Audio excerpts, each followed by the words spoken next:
laced up. Let's go! It's time for Banter with the boys.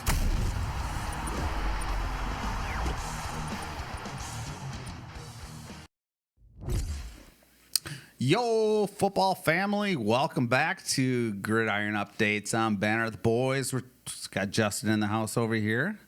Kevin spinning the tracks behind us in the cameras. And we're talking some news. And starting off, Philip Rivers unretiring and coming back to the Indianapolis Colts to replace Daniel Jones's season-ending injury. Does he have anything left in the tank, Justin? He's got to. He's got these kids. He's got to support. He's going to be slinging this thing if he needs to. Yeah, like 17 kids for number 17. That's fun news. Yeah, they need a little spark, so throw anything on the wall and see what sticks. Obviously, Leonard doesn't look like to seem to be the quarterback that they think is going to be able to make that last-second playoff push with that last tough schedule. Other fun news, Myles Garrett's journey to the NFL sack record. He's sitting at 19 sacks right now, 22 and a half. TJ Watts. Yeah, that's the record. And is it Strahan? Was that yeah, I think it is. Tied. The old Giants / morning news dude now. Yep. But he's been wearing like a little of the 25. So that 25 is the number he wants to hit. So he needs 4 more to get to 23. 4 games left. Could happen. I mean, I hope it does. It's always fun to, and he's been a stud playing on a crappy team, so a little enjoyment for the dog pound it'll probably be well appreciated. What else do you got on? I don't have a ton of injuries other than Danny and, a few, no one really important coming back fantasy-wise. Yeah, from a fantasy standpoint, some of the major impacts are Zach Ertz being out for the year with his ACL tear against Minnesota, just devastating injury, which just is part of the game. You've got non-fantasy, but Trey Hendrickson going down for core muscle surgery, will be out the rest of the year. I mean, if you had the Bengals defense, it may affect if you did, bless your heart, you probably shouldn't. Yeah, you should be picking up somebody else. Going back to the Philip Rivers piece, you had not only is Riley Leonard injured, but you also have Richardson, who they drafted a few years back, that just has not been it. Had an orbital fracture. It doesn't look like he'll be getting off of IR in time for the Seahawks game. So it really makes sense why they bring in someone like Philip Rivers. Shedeur Sanders, named by the Browns as the starter for the rest of the season, which I think if you ask a lot of Browns fans, probably should have happened a bit ago, just with how their season's been going and how things have transpired. Outside of that, some things to watch is you have CeeDee Lamb, not sure what's going on with him in the concussion protocol, took a really nasty hit last week in their game. Hopefully George Pickens can get his head out of his butt and figure out how to catch a ball and run routes. So hot. He had like 3 weeks, and then he's choosing not to play. Yeah, he's such a knucklehead. Well, it's just so between his ears is where is his biggest. So much talent. So much, but he just gets frustrated and then quits. And then everyone kind of starts turning on him, which happened at Pittsburgh too. So. Any other injuries you thought of? Last major one that I saw was that you had T. Higgins has re-entered the concussion protocol after just getting out of it in their game against the Bills. So he's having a rough go at it. That's not what you want to see. And then, of course, Jaden Daniels. Don't know what's going to happen with him for the rest of the year with elbow, with another elbow injury, whether or not it re-aggravated the same injury or it's a different one. I guess I'm not surprised either way, but I would think he would not come back for the rest of the season. Probably not for the playoffs, so to watch. Yeah, on his 100-inch screen at home. Kevin, let's talk a little playoff pictures right now. We'll start off here with the AFC East and kind of give you the top 7 if the playoffs started today. Denver Broncos leading at 11-2. still haven't officially clinched that, and they got some division games coming up. Then you got New England Patriots, which is surprising. But they're I'm starting to believe. They start playing against some teams that that they shouldn't be competitive with in my mind, and they are. So there's magic there between May and Vrabes. Oh my gosh, there's something there that they're building, and I don't want to talk down to their team because they have great wide receivers, they have great running backs, but they don't have a lot of money in free agents too. They don't have these splash player like these household name players yet. These players are out there saying, "I'm going to make my name a household name." It's like the Patriot way of back in Belichick. It is. It's come on in. You got baby Brady out there just slinging it, and I think it's a good mix of the Belichick tree, but also Vrabes doing it his own way and being that player's coach, and it's a lot of fun to watch him. Yeah, moving down the list there, Jacksonville Jaguars. Just Trevor Lawrence having probably his best year. It seems like it.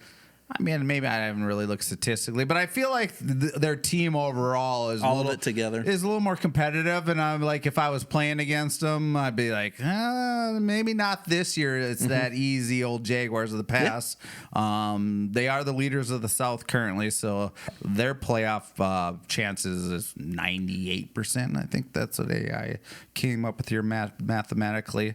Moving down to the last division leader, the Pittsburgh Steelers with the big win over the Ravens. Limping along to the finish line is what it feels like with the AFC North. Yeah, it's still. I mean, it's still not over. So we talked about that a little bit the last episode. If you want to get deeper into the Ravens Steelers conversation, the Chargers 9-4, the current first wild card team. Like we talked about, 2 games behind the Broncos. They do play, I think we talked about one more time. Yeah, I believe so, yep. And then Bills, I think they have to play with the Patriots, but the Patriots have 2-game lead now, so even if the Bills do end up getting one win, the Patriots are going to have to help them. Yeah, absolutely. For that division. Then rounding off, Houston at 8-5. Riding a 5-game winning streak. That defense, oh my goodness, they're coming around. I mean, God, that front and backs. We talked about in the preseason about how good that whole, the edges are with Anderson and Hunter, and then the backside with their cornerbacks and secondaries. Just So, then on the bubble, Colts. They're going to keep being on the bubble. Their bubble's about to be popped, unfortunately. You got the Ravens there, right? The Chiefs aren't technically out, even though they're out of the division, but they're going to need a lot of people to do them a lot of favors, and they're going to have to win out those 2 teams, I think. But if you look at it, Texans at 8-5, and they're 6-7, the Chiefs, so they're 2 games out, 4 games to go. So officially eliminated the Jets, the Dogpiling Browns, the Raiders. And then the Titans with last year's first-round pick. So they're looking like, I think, are they technically officially first? I think they are the first. 2-11. Yeah, 2-11 Giants. Yeah, it's Giants, Titans, and Raiders are all vying for that first overall pick right now.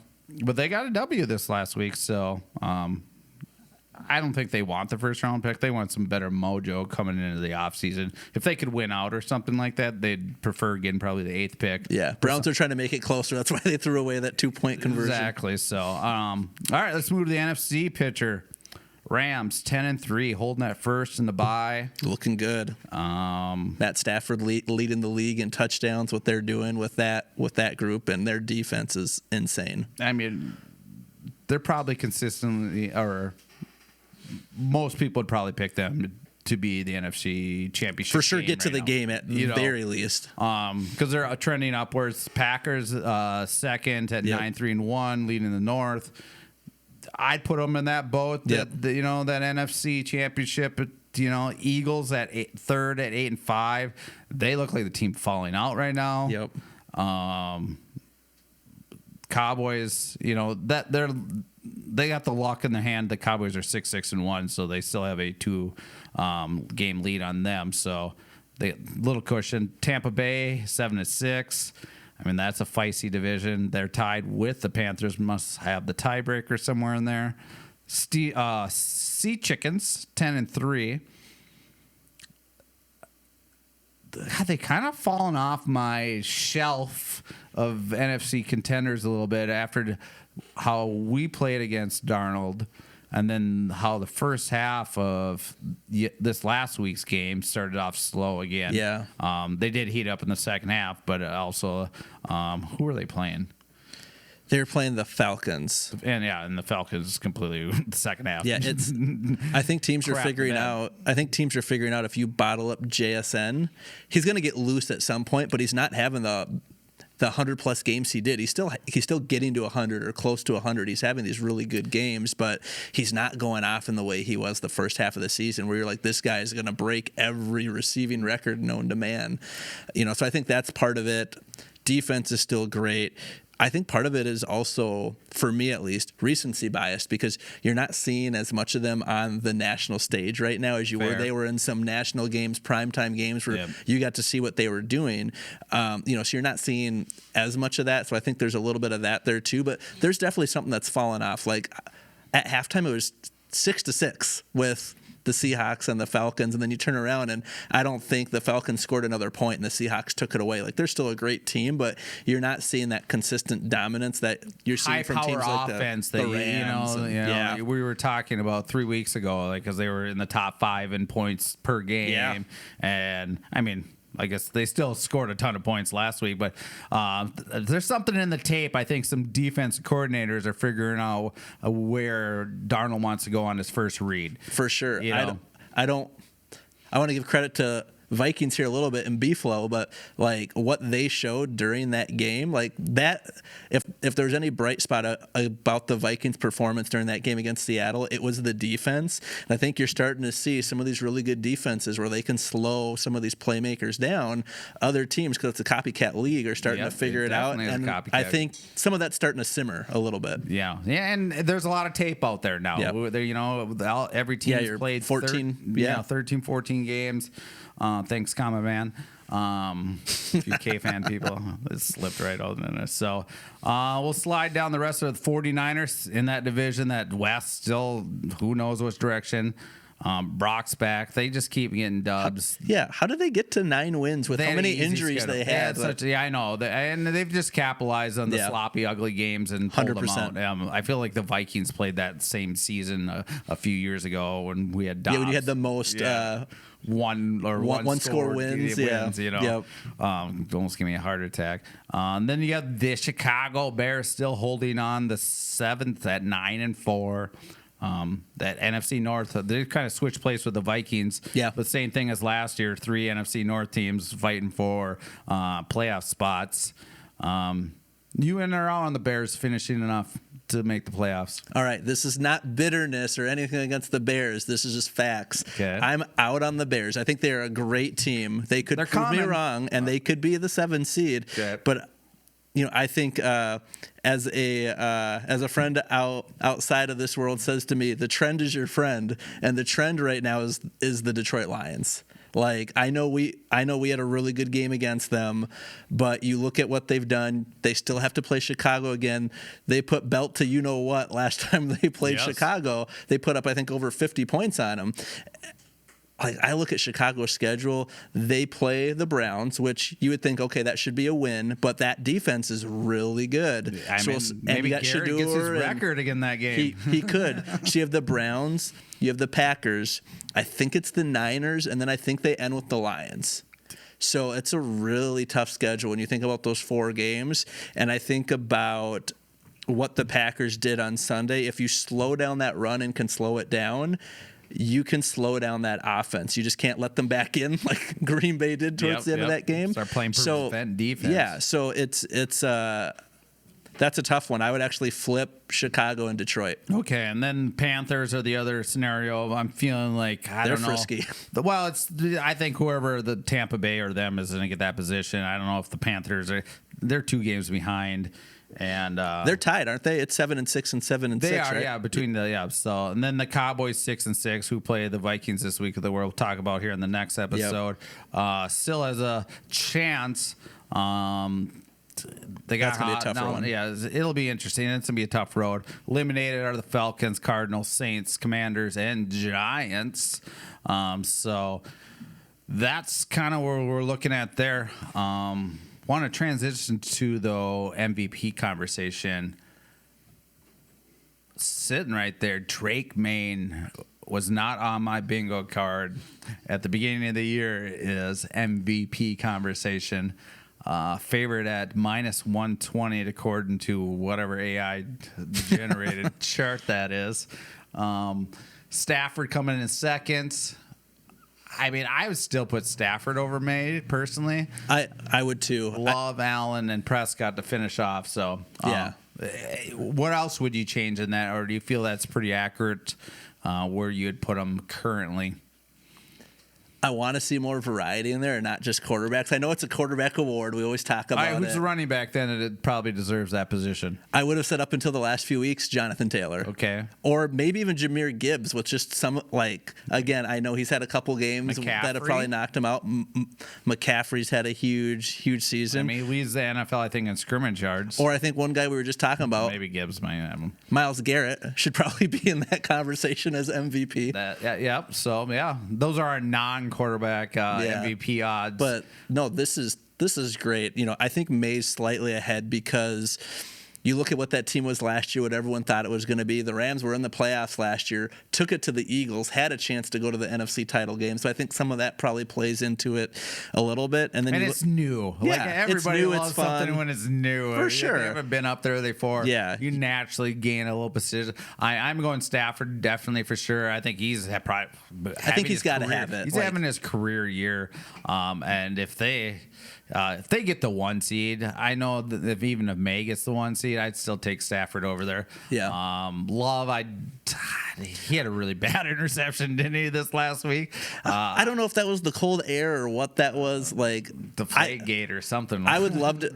I think he's going to get one at one point. I don't think it's this year. I think with how well Stafford's playing, I think what's going to do it is one, like you said, if they lock up the 1 seed.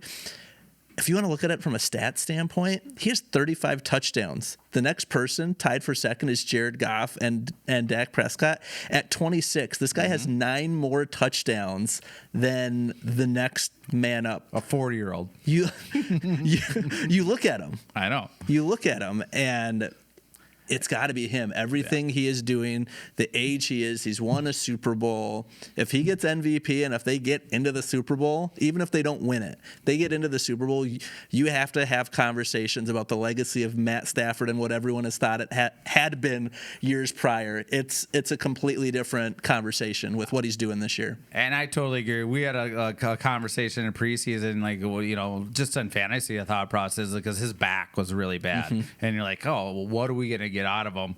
Well, obviously, we're a lot. MVP level. More people need back problems, I guess. This guy's going to put his cowboy hat on real shortly and right off to the sunset as the MVP of 2025 in my book. So he continues. So that'll finish up here the news and conversation. So we got one more episode here of Week 15 previews of our 5 games. So tune in to that here shortly. We're on all the information on the socials. You can find us. Go get your pods. Yeah, go get it. So thanks, Kevin, from behind the camera. Justin helping out. And we'll be back on Gridiron Updates. Don't forget to follow, like, and subscribe. Tune in next time for more Banter with the boys.